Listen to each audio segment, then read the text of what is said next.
Hello, beautiful.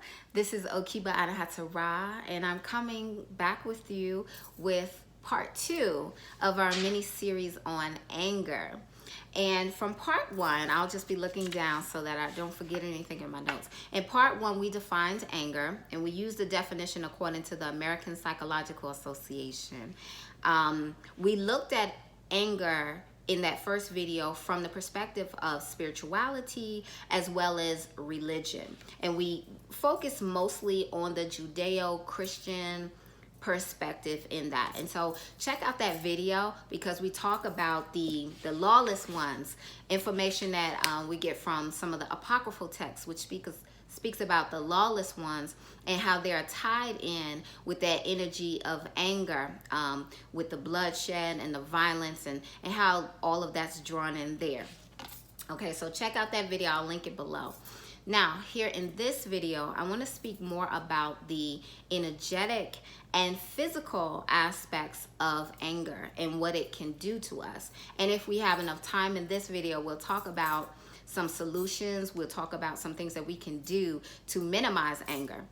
Keeping in mind that anger is not bad per se. It's not a bad emotion. Your emotions are there. They exist in your body for you to feel them. But it's what you do with that emotion.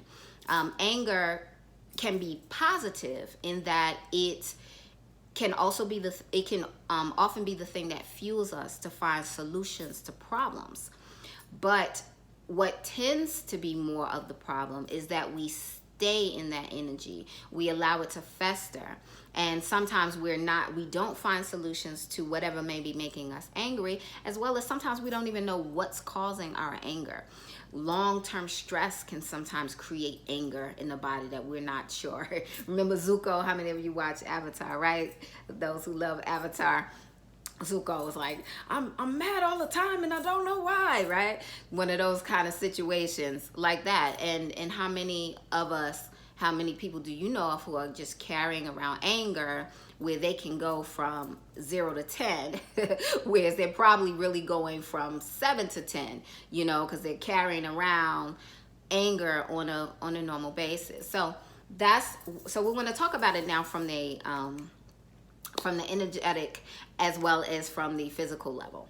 Okay, so energy wise, the traditional Chinese medicine, they have done a great job at logging that science, you know, the whole mind body connection, emotion body connection, as to what you're feeling in your emotions and which organs of the body are affected by that, and how it reflects in your physiology.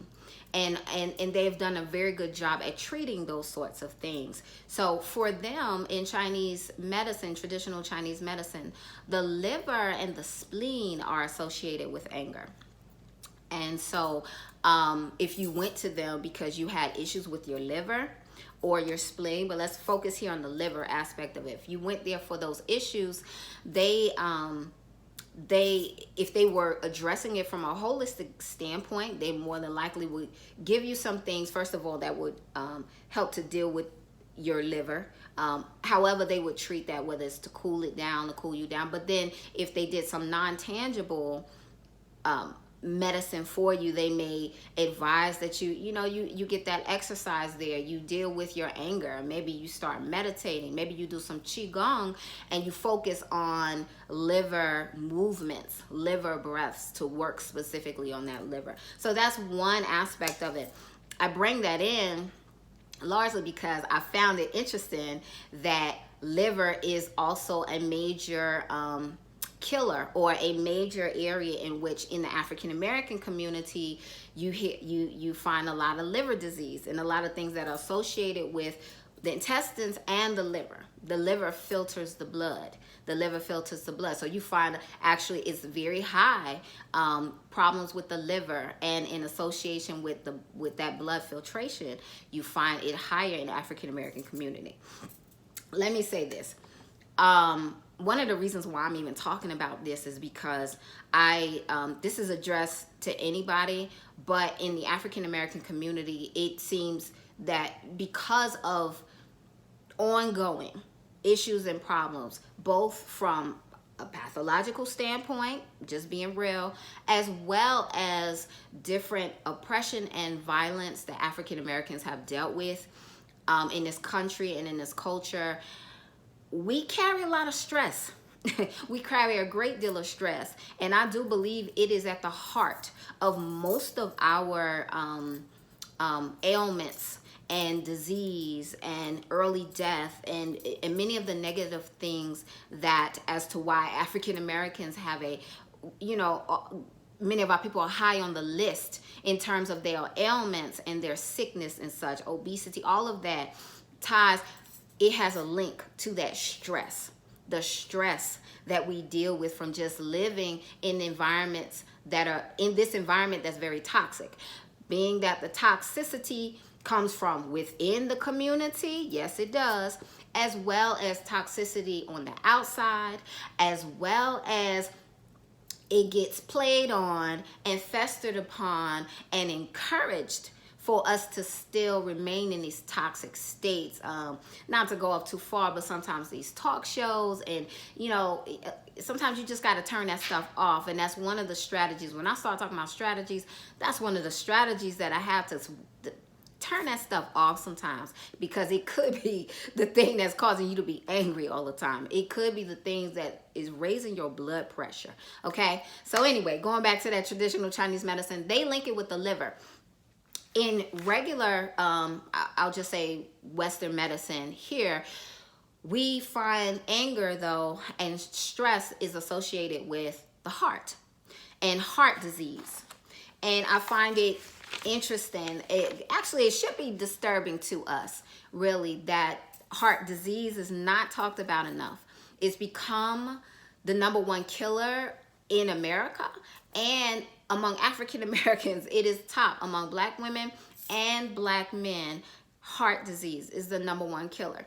That's something for us to look at, because the heart disease and a lot of the things we hear about with heart disease, which it's not often talked about. What does that mean? It's like this kind of vague statement, but we're talking about everything from where you're talking about high blood pressure, you're talking about high cholesterol, you're talking about things associated with smoking, obesity. All of these things are problems that affect the heart.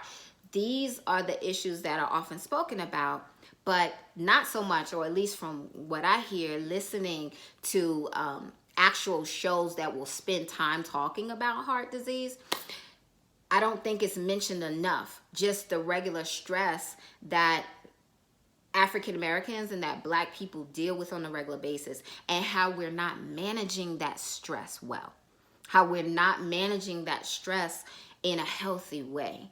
Okay, a lot of attention gets placed on food and exercise and all of that's very important. But that stress management is the killer.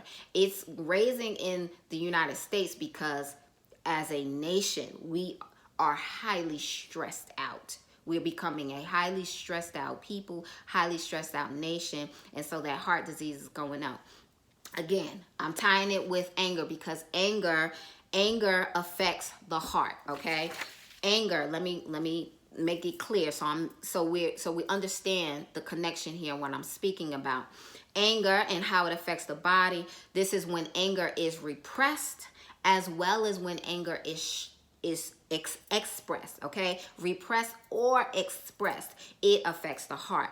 Here are some of the things that happens in the body when anger is repressed or expressed regularly, intensely. Okay, those outbursts and repressions, it makes you a greater risk for a heart attack, right? Greater risk for a heart attack. These are the issues dealing with the heart.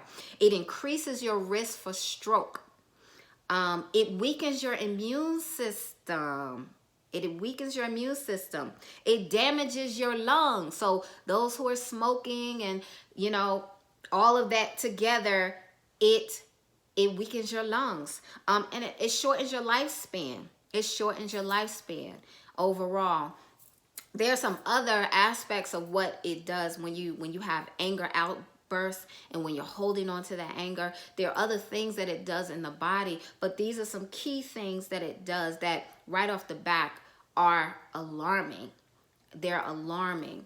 And so I just wanted you all to really to think about that emotion of anger and managing it. We must manage our anger, right? Anger can be used to drive you to make changes in your life, but it is quite damaging when we don't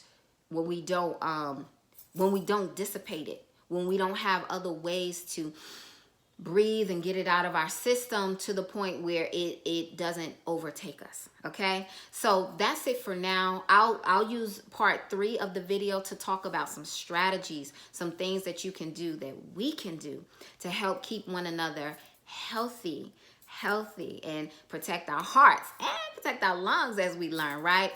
And our overall health, and be beautiful, really be beautiful people, and interact beautifully with one another, right? That's it for now. If you'd like to give it a thumbs up, please share it. And if you haven't subscribed, please do so now. All right, I'll see you soon in part 3. Peace.